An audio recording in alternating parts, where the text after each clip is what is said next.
Back again in the hot seat. I know I've been away for a wee while, but the world has gone on. But I'm sure you're glad I'm back because it's so important we dig a wee bit more deeply into what's really going on. I'm going to be doing a lot more of these videos so that you can spread the word and let people see who's really behind the curtain, because everyone does get a bit too caught up in the mainstream narrative. And the big one, of course, at the moment is digital IDs.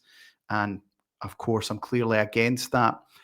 But we have to look at the corporations that are involved in that and just the general move towards a surveillance state, data, AI, etc. And at the forefront of that is Palantir. If you haven't heard of Palantir, well, you're lucky. By the end of this video, you'll have wished you hadn't heard about Palantir. Palantir, the CEO Alex Karp, the man who said he's done no more than anyone else to stop the rise of the far right in Europe, also started by Peter Thiel, tech billionaire. We'll look into a wee bit more. Completely linked with security services such as CIA, MI6, Mossad, etc. But how is this important in relation to the UK? Well, Keir Starmer visited with Palantir back in the spring, and he met with Alex Karp, and this is what happened there. Visited a leading tech company, part of his efforts to reinforce UK and US ties amid the Ukraine crisis. So this is because what makes this exquisite is the software that's in the back of this truck here. We don't want to give away the secrets here. That's why this version doesn't have the antennas. I'll stop asking questions. No. And there's two men in the back here who are doing the real-time prompt. And the real innovation is pushing a lot of this stuff you would really be able to do in the head. And there's our old friend. Who's that? Who's that sticking their beak in there? Mr. Mandelson. Well, he's no longer there, is he? It was actually Peter Mandelson that set that meeting up, interestingly enough. Yeah, it really is. And the jamming stuff, absolutely crucial. So anyway, why is that important just now? Palantir, this is on gov.uk, new strategic partnership to unlock billions and boost military and AI innovation. The UK will be at the leading edge of defensive innovation as the government signs a new partnership with Palantir to unlock billions in investment and deliver change on the government's plan. Defence Secretary John Healey meeting Palantir CEO Alex Karp. New strategic partnership with Palantir. The UK is its European HQ for defence, 350 highly skilled jobs, cementing the UK as a state-of-the-art defence technology hub. Some of these new capabilities will support development of what is known as the kill chain, whereby military planners use a wide range of information and data sources from open source and military platforms to provide military commanders with faster options for targeting and attacking an enemy target. Now, this is where it all gets very, very, very interesting about Palantir, because obviously we're just being told, well, it's the army, well, it's going to be for any foreign conflicts. Mark my words, this will be rolled out against British citizens. Palantir will be involved in the surveillance of Britons and everyone else. That's what they're doing in America as well. And you might say, well, what's wrong with Palantir? Maybe they're nice people. Well, do you not think it's a bit odd how Peter Thiel has an antichrist fixation? Where Peter Thiel says that he's giving a 4-part lecture, Mark of the Beast. Peter Thiel will give lectures on the Antichrist, speculating Greta Thunberg might spearhead the Antichrist prophesied world government. Why would Peter Thiel be talking about the Antichrist? This is from a while back. Peter Thiel wants to inject himself with young people's blood. The Silicon Valley billionaire reportedly sees blood transfusions as the pathway to a radical life extension. So Peter Thiel is already consuming the blood of younger men. I think the word to describe that would perhaps be vampiric.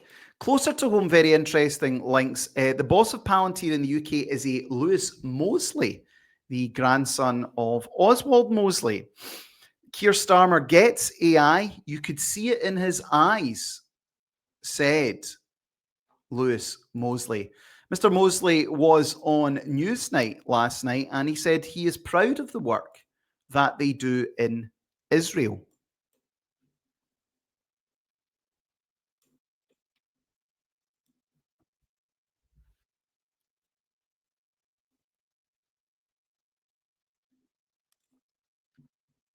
The IDF to help the country's war effort. They use your software. How do you reconcile the fact that you sell them your software, and their war effort has killed around 66,000 people, including almost 20,000 children in Gaza? So we provide our software to Western-aligned governments that are democratically elected to pursue the policies. Western governments, democratically elected, yeah, because it's such a fair and open process, isn't it? That they have been given a mandate to do. We're proud of the work we do in Israel. We are, but I would just want to add that some of the things that you will have read on in the country's war effort. Well, things you'll have read online, and specifically like that we're supporting their targeting efforts, are false. So I can tell you that's factually incorrect. But right. Well, see, this is what my concern is that Lavender, which is the AI killing system developed by Palantir, is going to be rolled out here in the UK as well. And they'll have drones flying over the head and say the wrong thing. And who dies in besieged Gaza is decided by Israel's artificial intelligence system, Lavender. Lavender, Peter Thiel as well. Interesting. Using this system, Israel can cause more than 100 collateral civilian casualties for just one potential target. This AI system has flagged at least 37,000 Palestinians as suspected terrorists through extensive surveillance in Gaza, making them potential targets of Israeli bombing, according to the testimonies of 6 Israeli military officials in an investigative report by Israel's Plus 972 magazine and local call news outlets. With almost no human verification, Lavender ranked every individual in Gaza on a scale of 1 to 100, according to their likelihood of being involved with the military wings of Hamas and the Palestinian Islamic Jihad. Now, again, some people might say, well, what's this got to do with me? This is over in Gaza. This has set a precedent for people in a war zone targeted by AI, and the killing is then done by AI. There is no due process. There is no oversight committee. There is no following of the Geneva Convention or international law. AI decides who lives. AI decides who dies. We are now bringing Palantir and their AI into the heart of this country. And I think that's cause for concern. Some of the targets mistakenly flagged by the system were relatives of Hamas operatives, those on social media connected to Hamas members, and even people who happen to have the same names as Hamas operatives. It was developed by the Israeli military's Elite Intelligence Division, Unit 8200, and the only human check for the system is to confirm that the targets are male. Despite the Israeli military's assessment that some of the individuals identified by the AI could not be linked to Palestinian resistance groups, its kill list was considered final. The investigative report reveals that during the first weeks of bombing, the Israeli military command allowed the killing up to 20 civilians in the surrounding area whenever the system identified what it classified as a junior Hamas member. In the case of senior Hamas operatives, for taking out one target, over 100 collateral civilian casualties were approved. See, again, and this has always been my issue with a lot of people, especially in the UK, who cheer on the war crimes in Gaza. Be in no doubt, these systems will all be used against you. Palantir enables Israel AI targeting in Gaza, raising concerns over war crimes. And let me just go back to, again, what Alex Karp said about the far right. Alex Karp does not like people who stands up for their own people in their own countries. They do not want you to be able to do that. Let me just play this clip here as well.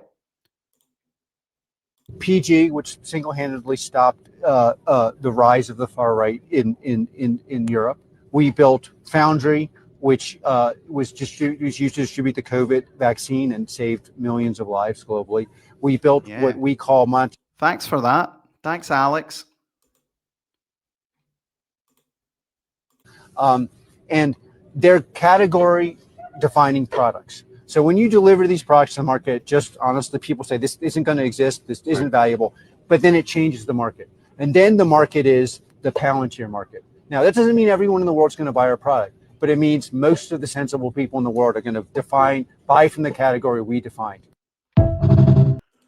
Okay. Remember these names: Alex Karp, Peter Thiel, Lewis Mosley, Palantir. If you see them involved, see them doing anything, I guarantee you it's not going to be good. Guys, I hope you've enjoyed this video. If you haven't already, please like and subscribe. If you value the work that we do, consider becoming a regular supporter of UNN. I'll be doing more of these videos. There'll be live shows as well on every evening, and we'll go a wee bit deeper into it. So thanks again. Take care, and yeah, be smart and realize what these people are up to. Bye-bye.